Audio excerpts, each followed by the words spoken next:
Atoltan daawwattoota keenya oduu galgala kanaaf qabnuun isinitti himaan Badrii Yusufi. Kibba Oromiyaa keessatti waraana bilisummaa Oromoo fi raayyaa ittisa biyyaa jidduutti lolli gaggeeffamuu jiraattonni himanii jiru. Akka jiraatan godina Gujii lixaa tokko BBS'tti himetti aanaa Bulee Horaa ganda Quyyaa jedhamu keessatti waraanni bilisummaa Oromoo maadhee raayyaa ittisa biyyaa Fishiggaa jedhamtu haleelee jira. Garuu miidhaa dhaqqabee adda baruun rakkisaadha jee. Haleellaa kanaan wanni adda ba'ee jiraatu baatus waraanni bilisummaa Oromoo halkan toora sa'aatii 3 irratti weerara banuu fi humnoota mootummaa achi turan irratti miidhaa geessisuu isaanii jiraattonni BBS'tti himanii jiru. Sagaleen meeshaalee waraanaa xiqqaa hanga guddaa dhagahamaa akka turellee jiraattonni himan.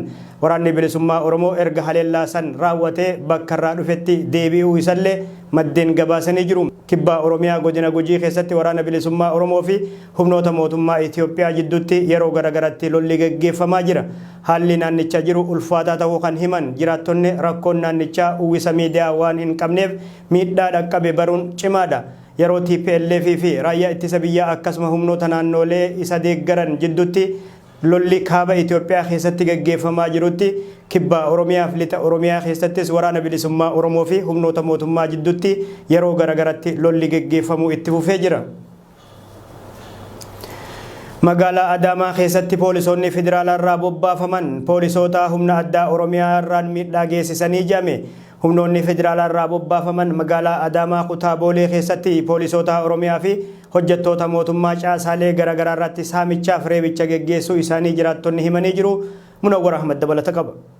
Guyyaa kaleessaa adoolessa 29 bara 2021 Adaamaa kutaa magaalaa Boolee hoteela Saqalloo ganda Dhaqaa Adii bakka jedhamtutti humnoonni federaalaa abbaa qabeenyaa tokkoon bakka caqubsiifamanii ture. Poolisoota Oromiyaa baay'ee ukkaamsuu fi gadi reebicha hamaa irratti raawwachuu jiraatan magaalaa Adaamaa tokko BBS'tti hime. Akka namni kun himutti poolisiin federaalaa bakkicha qubate guyyaa kaleessaa guyyaa adii uummata saamaa turan. Poolisoota Oromiyaa naannichatti argaman reebicha irratti raawwachuun garii isaanii eessa akka geessan hin beekamu jee. Poolisoonni federaalaa gocha kana raawwatan kanneen saba tokkorraa ijaaraman ta'uu hubannee kan jedhu namni dubbifne kun poolisoota Oromiyaa reebuu fi meeshaa waraanallee irraa hiikuu hima. Gareen humnoota federaalaa gocha kana raawwachaa jiran poolisoota Oromiyaa hojjettoota mootummaa fi namoota sabaan Oromoo ta'an qofarratti xiyyeeffatanii sosso'aa jiraachuullee hime. Saamicha guyyaa kaleessaatiinis maallaqaa fi moobaayiloota hojjettoota mootummaa dabalatee namoota nagayaa Oromoo ta'an irraa ifatti guuraa akka turan himee jira.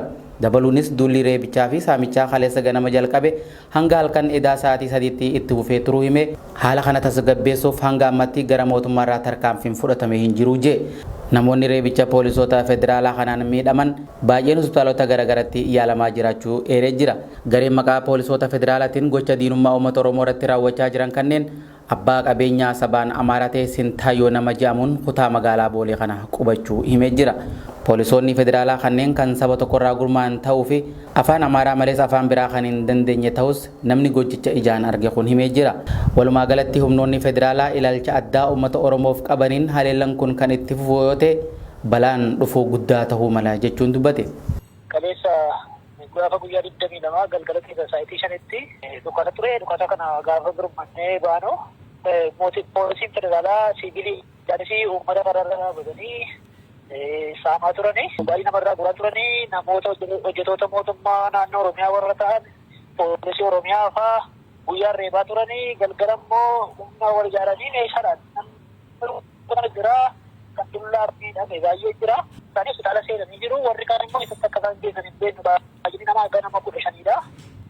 Namichi abbaa qabeenyaa Sintaayyoo jedhamu warra federaalaa kanaaf bitee maallaqaan ijoollee Amaaraa warra ta'an bitee ijoollee uummata Oromoo irratti bobbaatee jira. Namicha kana kan uummata fichisiisaa jiru naannoo sanarraa jechuudha. Namoonni baay'een kan of hin barre ammallee hospitaala hin jiru. Caasamtii nageenya milishaa Oromiyaadhaa illee reebicha can ijoolleen kun afaan Amaaraa malee afaan Oromoo tokkollee naasa'an warri nama reebu kuni. Dhukaasus warri dullaan nama reeban qofaadha. Gareen kun qindaa'ee uummata Oromoo naannoo sanaa irratti bobba'ee jira jechuudha. Deddeebi'ee yakka gurguddaa ta'edha jechuudha.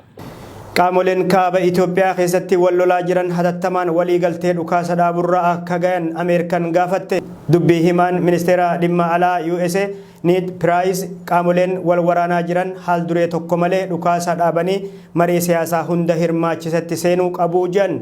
Gareen adda bilisa baasa uummata Tigraay ibsa baaseen haal dureelee garagaraa tarreessee jira. qabxiilee tarrisee kana keessatti mootummaan ce'umsaa akka dhaabbatuu fi baajetni bara 2020 bara 2021 naannoo Tigraayiif akka gadhiifamu kan gaafatu. Kana malees mariin qaamolee siyaasaa Itoophiyaa ijootaan hunda hirmaachise haa geggeeffamuu jira addi bilisa baasa uummata Tigraay. Garuu haal duree TPLF gaafate kanaaf mootummaan federaalaa Itoophiyaa deebii laateen qabu. Gama biraatiin mootummaan naannoo Amaaraa magaalota amma dura humnoonni naannoo Tigraay qabatanii turan Xagadee fi Xallamti deebisee qabadhee jira. Garuu injifannoo waajjirri sabqunnamtii naannoo Amaaraa ibsee kana maddi walabaa mirkaneessu hin jiru. Gama biraatiin tibba dabre kana keessa abbaan halangaa hooggantoota olaanoo TPLF irratti himata banee jira. TPLF ibsa baase kanaan ammoo tajaajilli ibsaa telekoomii fi kanneen biraa akka deebi'an gaafatee jira. Dubbii himaan ministeera dhimma alaa USAID garuu garaagarummaa qaamolee siyaasaa Itoophiyaa kan hiiku lola osoo hin taane mariidha jedhanii jiru. TPLF ibsa amma dura baasee fooyyessuun haal duree kana dhiheessee jira. Haal dureen dhiheesse kun hin fudhatamu yoo ta'e mariif hin taa'uu jira addi bilisa baasa uummata Tigraay. Godina Harargee Bahaa aanaa Gooroo guutuu magaalaa Harramillee keessatti humnoonni mootummaa maqaa ABO shanee nyaachiftan jehuun jiraattota dararaa jiruu jedhame. Jiraattuun magaalaa Harramillee takka akka jettutti roobii dheengaddaa humnoonni mootummaa halkan keessaa sa'aatii 3tti mana keenya humnaan cabsanii seenanii sakattaa geggeessan. Hanga manguddoon ganna 75 obbo Abdallaa Suleyman xalayaa fuudhutti uleedhaan reebuu isaanillee maddeen gabaasanii jiru. Osoo manguddoon ganna 75 kun xalayaa barbaadaa jiran obsa dhabuudhaan uleedhaan reebuu isaanii jiraattuun magaalaa Harramillee tun himtee jirti. Nama mana kireessitaniif ni qabdanii jechuun sakattaa kana adeemsisuu himti jiraattuun magaalaa Harramillee odeeffanne. Manguddoon reebaman obbo Abdallaan durumaanuu dhukkubsataa turuu kan himtu jiraattuun tun reebichaa irra ga'een miidhamee hospitaala geeffamullee himti. Maqaa ABO shanee jehuun jiraattota dararuu malee nuti ABO shanee naannawa keenya keessa sosoo hin beeynu jechuunis dubbatti. Rakkoo nurra ga'e kana qaama itti iyyannu hin qabnu tan jettu jiraattuun Harramillee tun namni guddaanis erga tumamuu eegalee wanni godhan hin jiru jechuun haalli naannicha jiru gaddisiisaa ta'uu ibsiti. Magaalaa Harramillee aanaa Gooroo guutuu halkan zaasati seenanii manuma keenya dhawanii seenaniiti mattaawaqee ajaan abbaan kiyya nama guddaadha nama ammallee dhukkubu mattaawaqee hanga inni baasateetti kanullee asoonayne uleedhaan eegalan jechuu nama guddaa. Maal sababni mana seenanii hayyama jireenyaa yookaan mattaawaqaa san gaafataniif wanni dhalate maali? Manallee seenanii fattashanii turanii wanni takka hin jiru mana keenya nuti hanguma maatii keenyaati wajjin jira. Seenanii baanii nama haariyaaf mana kireessitanii qabdanii jaaniituma nutti ol seenu. Dura nuti harkine manuma keenya qofa eegasilee alatti haadha ilmoo hundatumuu turan ilmoo irraa lafa kaayanii. Wanni adda maaltu ta'e aanaa Harramillee keessatti kan mana namaa seenanii sakatta'aniif? Mana shanee jira shanee nyaachi qallabdanii mana keessa shanee nyaachistanii. Isin shanee yoo qaamni jedhamu kun naannoo keessan keessa soso'aa jiraachuu waan beektu qabdu akka jiraattotatti moo kun yaaduma mootummaati? Kun yaaduma isaaniiti malaan waan irraa quba qabu nuti wanni irraa quba qabnu tokkollee nu hin jiru. Abbaan kiyya miidhamee jira duudha mana yaalaallee geessine wanni godhuu dandeessa akka illee nu jirtu namatti himatan hin qabani. Maal godhan gaa nama guddachi namni guddaanis eegatu homoo eegale jenneetu firraa'us negaa waan godhuu dandeenyu qabnu. Gama biraatiin dargaggoota humnaan gara adda waraanatti oofaa akka jiranillee shamarreen magaalaa Harramillee irraa BBS'if yaada laatte tun ni himti. Mootummaan Itoophiyaa dargaggoonni fedhii isaaniitiin kutaalee biyyattii garaagaraa keessaa adda waraanatti bobba'aa jiru jedha. Atileetiin Siifan Hasan Olompikii Tokiyoo irratti dorgommii meetira 5,000 adeemsifame injifatte. Lammii Neezerlaandi hidda dhalata Itoophiyaa tan taate Siifan Hasan tokkoffaa bahuudhaan kan injifatte yeroo ta'u Agnes Tirop ammoo Keeniyaa irraa lammaffaa baate. Olompikii Tokiyoo kanarratti Itoophiyaan warqee jalqabaa 2 argattee jirti. Atileetonni Itoophiyaa dhiirotarraa Salamoon Baarigaa fiigicha meetira 10,000 tokkoffaa bayuun warqee kan argamsiise yeroo ta'u dubartootarraayis Ramaddii lammaffarraa gudaaf Tsaggaayee tokkoffaa bahuun dubartii olompikii tokko irratti warqee jalqabaa biyya isiitiif argamsiiste. Gama biraatiin dorgommii gulaallii meetira 5,000 dubartoota jidduutti adeemsifameen atileetonni Itoophiyaa 3 xumuraaf dabruu mirkaneeffatanii jiru. Dorgommii dhiirotaa meetira 10,000tiin Salamoon Baarigaa Itoophiyaaf warqee jalqabaa atileetii argamsiise ta'ee galmaa'ee jira. Dorgommii olompikii Tokiyoo fiigicha meetira 5,000 dubartoota jidduutti adeemsifameen ramaddii jalqabaa irratti Sanbaree Tafarii fi Ijjigaayyoo Taayyee sadaffaa fi afuraffaa bahuun marsaa itti aanutti dabruu isaanii mirkaneeffatanii jiru. Gareen adda bilisa baasaa uummata Tigraay adda waraanaa garaagaraa irratti injifannoo argadhee jira. Duula maqaa haadholee Tigraay jedhuun guyyoota lamaaf adeemsisaa jiru kanaan injifannoo argadhee jira adda bilisa baasaa uummata Tigraay. Lola adda waraanaa Waldiyaa Roobit Goobee Aloo Hadaritti adeemsifameen dahannoo raayyaa ittisa biyyaa fi humnoota dirmannaaf naannolee irraa dhufan guutummatti daaressinee jira. Adoolessa 26 fi 27 bara 2021tti lola adeemsisnee jedhu kanaan raayyaa ittisa biyyaaf humnoota mootummaa kaanirraan miidhaa geessisuu himata TPLF. Haleellaa kanaan humnoota duraan rukutamanii fi haaraatti gurmaayan kutaa waraanaa 21ffaa birgeedii 1, 2 fi 3 akkasuma kutaa waraanaa 52ffaa guutummaan guututti kutaa waraanaa 12ffaa fi 32ffaa guutummatti makanaayizii 6ffaa walitti qindaayan guutummatti daaressinee naannichi humna ittisa Tigraay jala galee jira jedha TPLF sabaase kanaan. Lola kanaanis miseensota raayyaa ittisa biyyaaf humnoota kaanii 1,836 ol ajjeefamanii kanneen biraa 880 madaa'anii jiru jedha. Hoogganaa loojistikii fi itti aanaa isaanii dabalatee waraanni Abiyyi Ahmad 110 booji'amanii jiru jedha ibsi dirree lolaa miidiyaa Dimtsi Wayyaan irratti dubbifame kun. Adda waraanaa naannoo Afaar ayyutti adeemsifameen humnoonni mootummaan bobbaase daareffamanii kaanis dadhabanii jiru jedha. Lola bakka adda addaatti adeemsifame kanaan meeshaalee waraanaa garii booji'ee kaanis barbadeessuu himata TPLF. Mootummaan naannoo Amaaraa garuu injifannoo TPLF gonfadhee jiru kana oduu sobaa ololaaf qindaa'ee jechuudhaan fudhatama dhabsiisa. Tole daawwattoota keenya oduu ammaaf qabnu haganumaa waan nu daawwattaniif ulfaadhaa nageetti.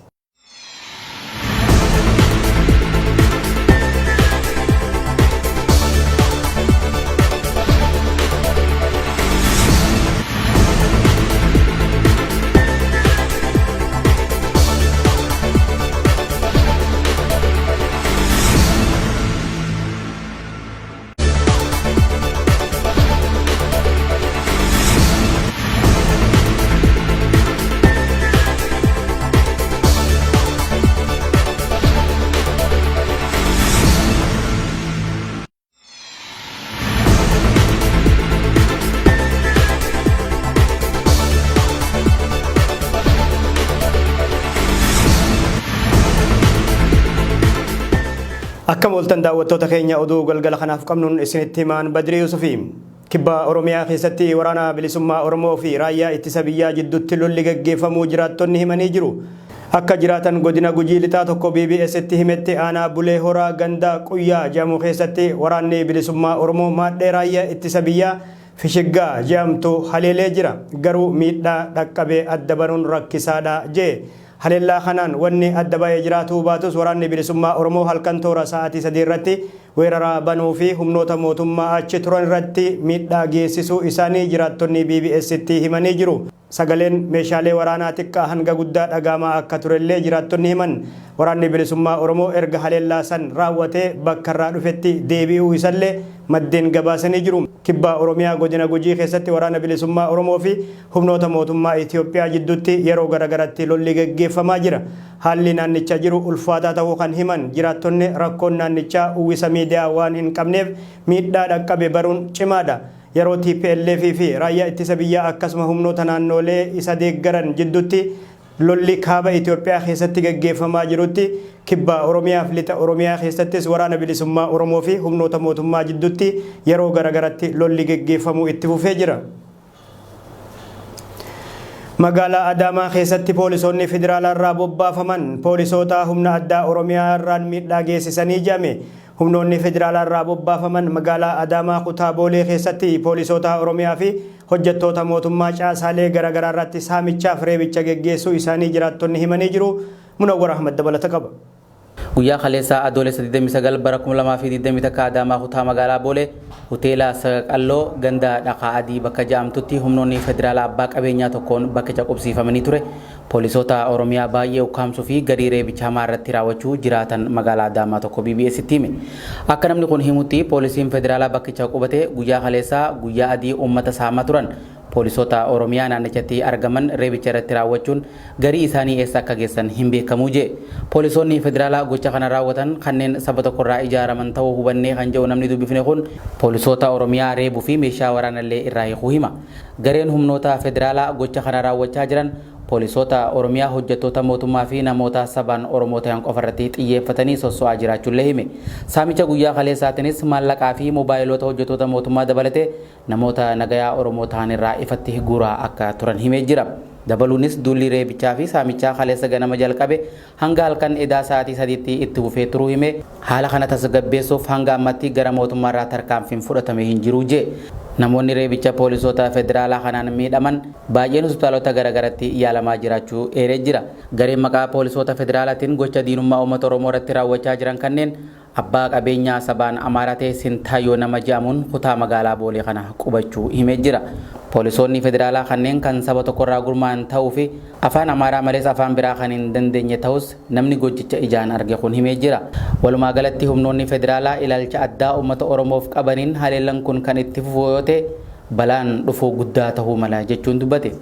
Kaleessa gaafa guyyaa 22 galgala keessa sa'aatii 5tti dhukaasa ture. Dhukaasa kana gaafa gurmaannee baanu poolisiin federaalaa siviilii jaanisii uummata kararraa badanii saamaa turanii baay'ee namarraa guraa turanii namoota hojjettoota mootummaa naannoo Oromiyaa warra ta'an poolisii Oromiyaa fa'aa guyyaa reebaa turanii galgala immoo humna wal ijaaranii meeshaadhaan jira kan dullaa miidhame baay'ee jira.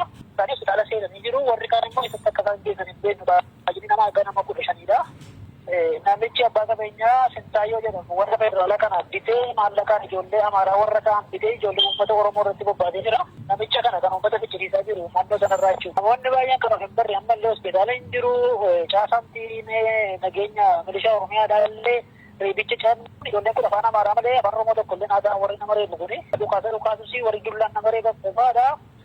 Gareen kun qindaa'ee uummata Oromoo naannoo sanarratti bobba'ee jira jechuudha. Deddeebi'ee yakka gurguddaa ta'edha jechuudha.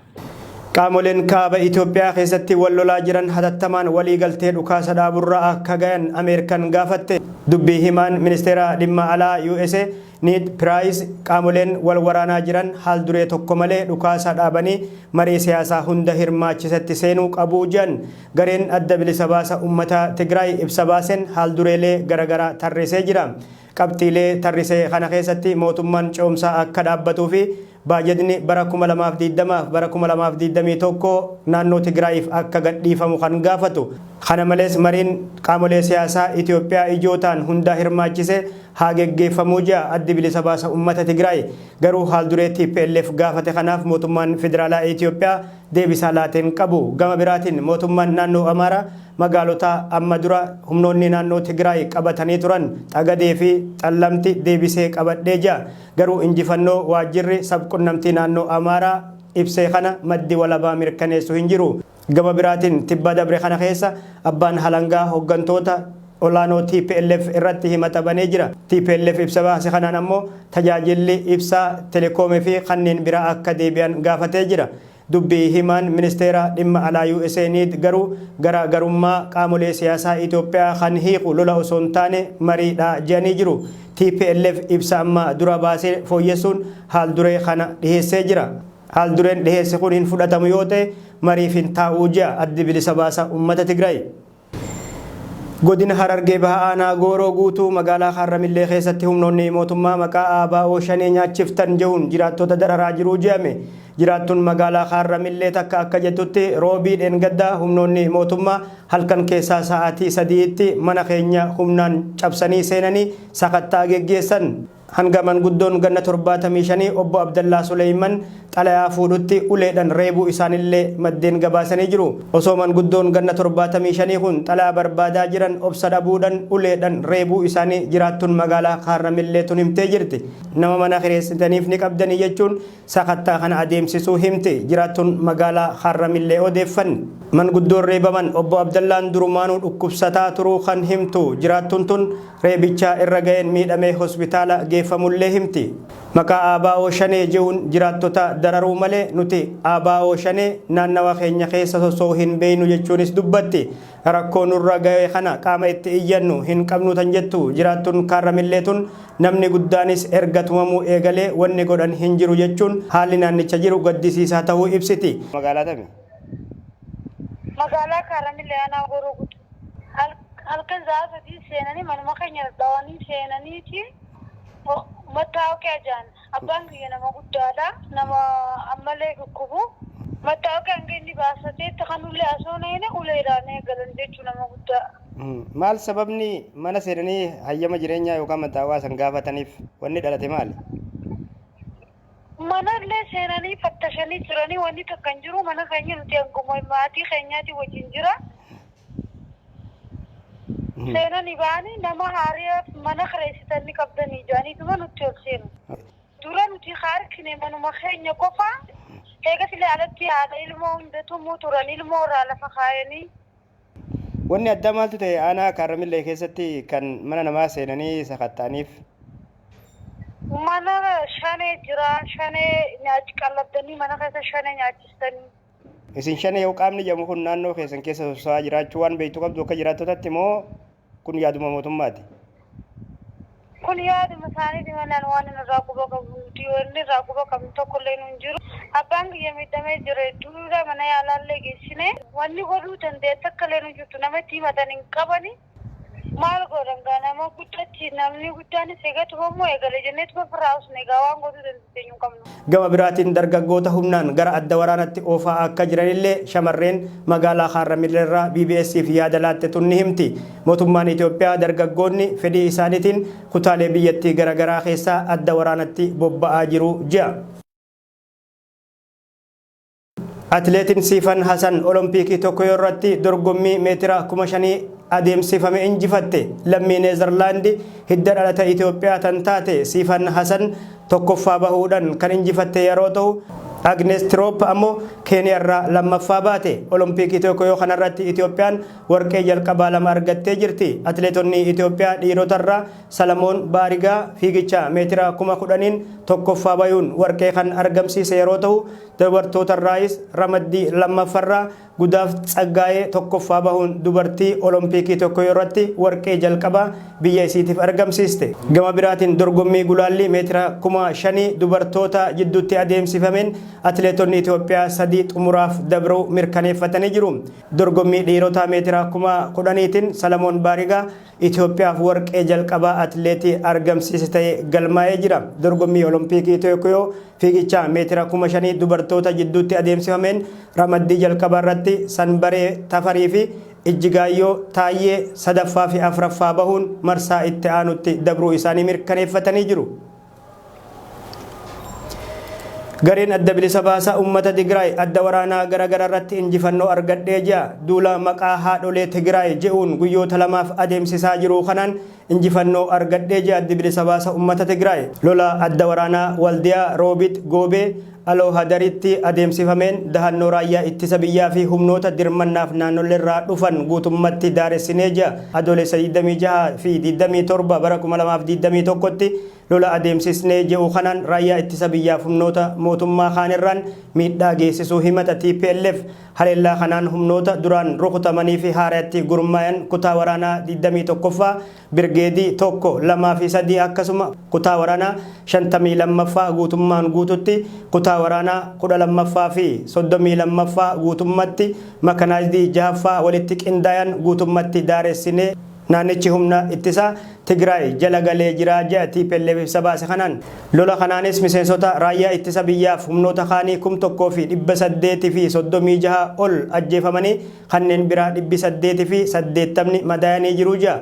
Hoogganaa loojistikii fi itti aanaa isaanii dabalatee waraanni Abiyyi Ahmad 110 booji'amanii jiru jaa ibsi dirree lolaa miidiyaa Dimtsi Wayyaanee irratti dubbifame kun. Adda waraanaa naannoo Afaar ayyutti adeemsifameen humnoonni mootummaan bobbaase daareffamanii kaanis dadhabanii jiru jaa lola bakka adda addatti adeemsifame kanaan meeshaalee waraanaa garii booji'ee kaanis barbadeessuu himata TPLF. Mootummaan naannoo Amaaraa garuu injifannoo TPLF gonfadhee jiru kana oduu sobaa ololaaf qindaa'ee jechuudhaan fudhatama dhabsiisa. Tole daawwattoota keenya oduu ammaaf qabnu haga ammaa waan nu daawwattaniif ulfaadhaa nageetti.